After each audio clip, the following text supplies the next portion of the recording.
नमस्कार दोस्तों, स्वागत है आपका जीएस मंथन में। हम अपनी निबंध सीरीज का आज निबंध पढ़ेंगे। G20 वैश्विक सहयोग का नया मंच। इस पर यह वैसे तो हम कह सकते हैं अंतर्राष्ट्रीय मुद्दों से संबंधित भी निबंध है। इसको हम कह सकते हैं कि जो संघ सहयोग हैं उनसे संबंधित भी निबंध है, तो यह हमारे लिए इम्पोर्टेंट हो जाता है। निबंध कैसे लिखें, यानी इसके जो टिप्स होते हैं या हम कह सकते हैं जो नियम होते हैं, इस पर हमने एक पूरा वीडियो आपके लिए बना दिया है। यदि आपने वो वीडियो नहीं देखा है तो आप उसको देख लीजिएगा। 12-13 मिनट का शायद वीडियो है, आप उसको देख लीजिएगा, जिससे कि आप ये बात समझ सको कि वास्तव में निबंध में हमें कौन कौन से की पॉइंट इस्तेमाल करने होते हैं। वैसे तो हम आपको यहाँ पर बताते भी हैं सारी चीज़ें।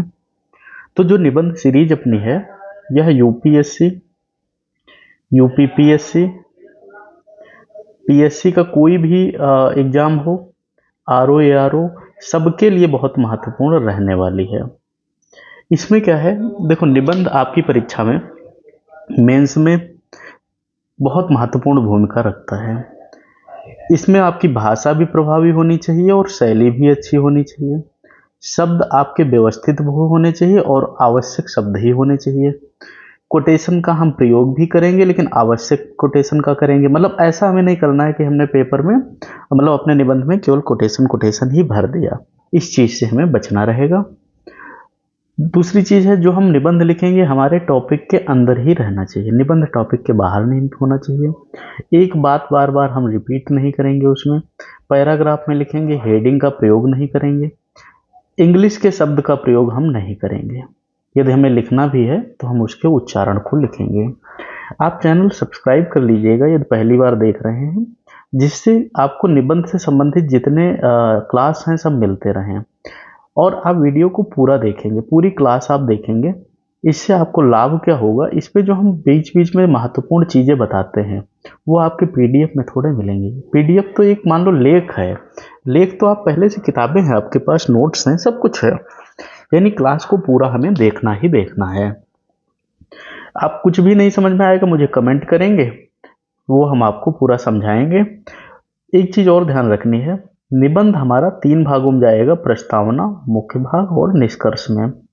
प्रस्तावना हमारी 100 से 120 शब्द की होगी, जिसमें हमें लिखना है कि हम इस टॉपिक में क्या लिखने वाले हैं। इसका प्रारंभ हम किसी कोटेशन से कर सकते हैं, किसी लाइन से कर सकते हैं।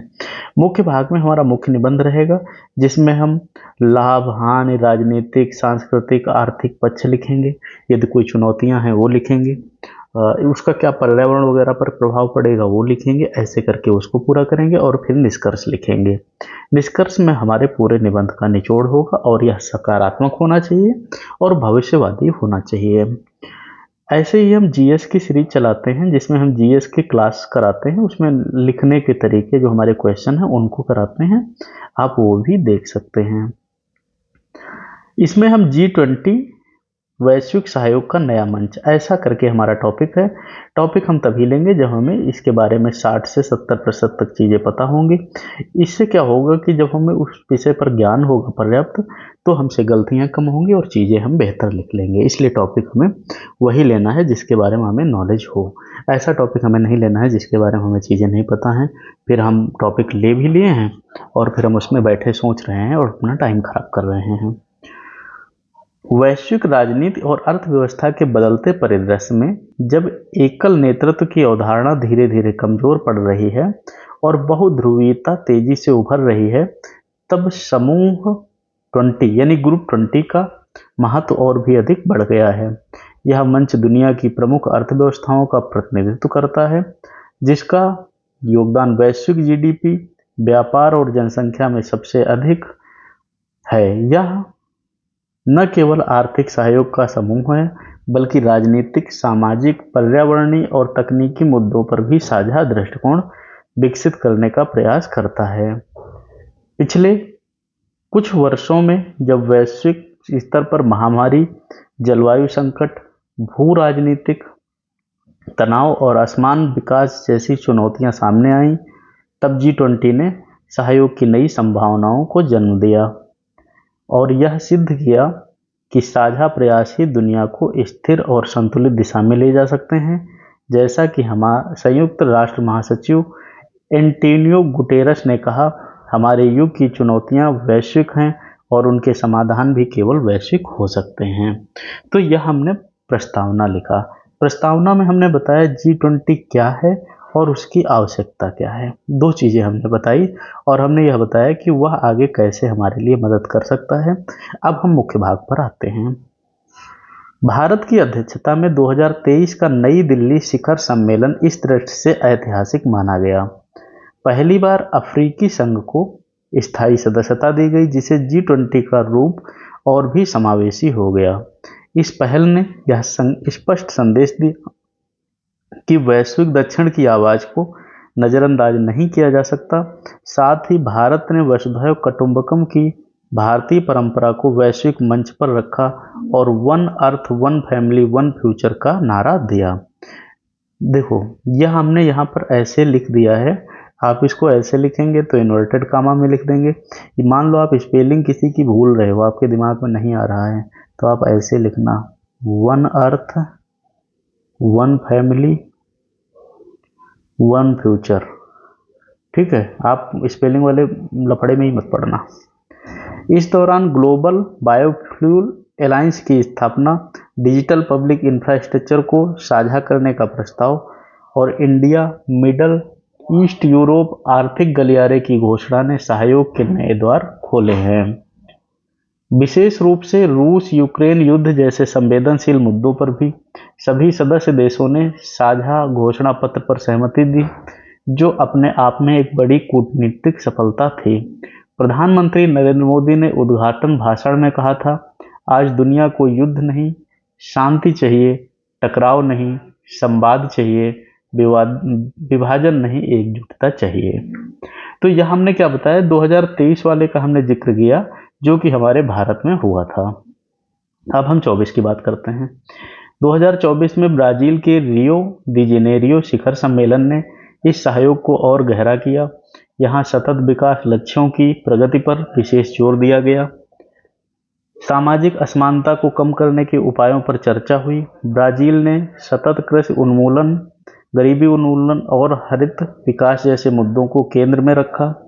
जलवायु परिवर्तन की चुनौतियों पर यह सहमति बनी कि 2030 तक नवीकरणीय ऊर्जा उत्पादन को 3 गुना बढ़ाना होगा। साथ ही डिजिटल विभाजन को कम करने और स्वास्थ्य ढांचे को मजबूत बनाने पर बल दिया गया। ब्राजील शिखर सम्मेलन ने यह संदेश दिया कि आर्थिक विकास तभी सार्थक है जब उसमें सामाजिक न्याय और पर्यावरणीय स्थिरता भी शामिल हो। ब्राजील के राष्ट्रपति लुइज इनासियो लुला दा सिल्वा ने कहा, इनको सिल्वा ज़्यादा कहते थे, दुनिया को अब अमीर और गरीब देशों में बांट कर नहीं देखा जा सकता। हमें एक साझा धरती, साझा जिम्मेदारियों और साझा भविष्य को इस दृष्टि में आगे बढ़ना होगा। तो ये हमने 2024 का थोड़ा जिक्र कर दिया, जिसमें क्या बात G20 में बताई गई थी। आने वाला 2025 यानी इस साल की बात करने का दक्षिण अफ्रीका शिखर सम्मेलन इस सहयोगी प्रक्रिया को और आगे बढ़ाने वाला है। दक्षिण अफ्रीका ने पहले ही संकेत दे दिया है कि वह वैश्विक दक्षिण की आवाज़ को और बुलंद करेगा तथा विकासशील देशों की समस्याओं को प्राथमिकता पर रखेगा। विशेष रूप से ऋण संकट, जलवायु, वित्त और स्वास्थ्य सुरक्षा को एजेंडे में शामिल किया जाएगा। यह इस बात का प्रमाण है कि G20 अब केवल विकसित देशों का क्लब नहीं रहा, बल्कि विकासशील और उभरती अर्थव्यवस्थाओं के हितों का प्रतिनिधि भी बन चुका है। जैसा कि नेल्सन मंडेला ने कहा था, जब तक गरीबी, अन्याय और गहरी समानताएं बनी रहेंगी, तब तक हमारी आज़ादी अधूरी है। यह विचार आज भी वैश्विक दक्षिण की आकांक्षाओं को दर्शाता है। G20 का महत्व केवल इसलिए नहीं है कि यह दुनिया की सबसे बड़ी अर्थव्यवस्थाओं को जोड़ता है, बल्कि इसलिए भी है कि यह सहयोग का नया मॉडल प्रस्तुत करता है। संयुक्त राष्ट्र जैसे पारंपरिक वैश्विक संस्थानों में अक्सर निर्णय प्रक्रिया धीमी और जटिल होती है।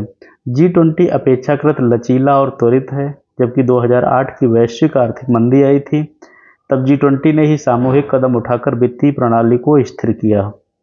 कोविड-19 महामारी के दौरान भी टीकों के वितरण, आपूर्ति श्रृंखला की सुरक्षा और आर्थिक पुनरुद्धार की रणनीतियां, इस पर मंच ने दिशा दी। जैसा कि प्रसिद्ध अर्थशास्त्री जोसेफ स्टिग्लिट्ज ने कहा, वैश्विक समस्याओं का समाधान वैश्विक सहयोग से ही संभव है, कोई भी राष्ट्र अकेले सफल नहीं हो सकता। यह आपकी मेंस की आंसर राइटिंग सीरीज चल रही है, इसको भी आप जरूर देखिएगा। इसमें जो आंसर कराए जाते हैं, तो सब्सक्राइब करेंगे तो ये सारी चीज़ें अपने मिलती रहेंगी। आज वैश्विक स्तर पर सबसे बड़ी चुनौतियां बहुआयामी हैं। जलवायु परिवर्तन से लेकर जैव विविधता संकट तक, आतंकवाद से लेकर साइबर अपराध तक, आर्थिक असमानता से लेकर ऊर्जा संकट तक, हर समस्या सीमा रेखा से परे है। अकेले कोई भी देश इसका समाधान नहीं कर सकता। G20 इन समस्याओं पर सामूहिक दृष्टिकोण और साझे समाधान खोजने की क्षमता प्रदान करता है। यह मंच देशों के बीच संवाद, विश्वास और सहयोग को मजबूत करता है, जिससे टकराव की संभावना कम होती है और साझा लाभ की गुंजाइश बढ़ती है। अब हम इसमें कुछ सीमाएं देखते हैं। हालांकि यह भी सच है कि G20 की अपनी सीमाएं हैं। इसमें लिए गए निर्णय कानूनी रूप से बाध्यकारी नहीं होते हैं, बल्कि नैतिक और राजनीतिक दबाव पर ही आधारित होते हैं। कई बार सदस्य देशों के बीच गहरे मतभेद सामने आते हैं, जैसे जलवायु वित्त पर विकसित और विकासशील देशों की अलग अलग प्राथमिकताएं या भू राजनीतिक संकटों पर विभाजित दृष्टिकोण। इसके बावजूद यह तथ्य महत्वपूर्ण है कि संवाद की प्रक्रिया जारी रहती है और सहयोग की संभावनाएं बनी रहती हैं। G20 का भविष्य इस बात पर निर्भर करेगा कि यह मंच किस हद तक वास्तविक सहयोग को अमल में ला पाता है। यदि वह केवल घोषणाओं तक सीमित रह गया तो इसका प्रभाव सीमित होगा, परंतु यदि सदस्य देश ठोस कार्य योजनाओं पर अमल करें तो यह दुनिया को टिकाऊ विकास, हरित ऊर्जा, सामाजिक न्याय और साझा वृद्धि की ओर ले जा सकता है। भारत जैसे देश के लिए यह अवसर भी है और जिम्मेदारी भी। अवसर इसलिए क्योंकि इससे भारत अपने अनुभव जैसे डिजिटल, पब्लिक इंफ्रास्ट्रक्चर, अंतरिक्ष विज्ञान, नवीकरणीय ऊर्जा और लोकतांत्रिक शासन मॉडल को दुनिया के सामने रख सकता है। जिम्मेदारी इसलिए है क्योंकि वैश्विक दक्षिण की आकांक्षाओं को पूरा करने के लिए भारत से बड़ी उम्मीदें जुड़ी हुई हैं। इस प्रकार हम कह सकते हैं, आज की दुनिया में सहयोग ही सबसे बड़ा हथियार है। जब चुनौतियां साझा हैं तो समाधान भी साझा होंगे। G20 इसी दर्शन का विस्तार है। न केवल आर्थिक सहयोग का मंच है, बल्कि मानवीय सहयोग का भी प्रतीक है। वैश्विक शांति, सतत विकास और समावेशी प्रगति की दिशा में यह समूह नई संभावनाओं के द्वार खोल रहा है।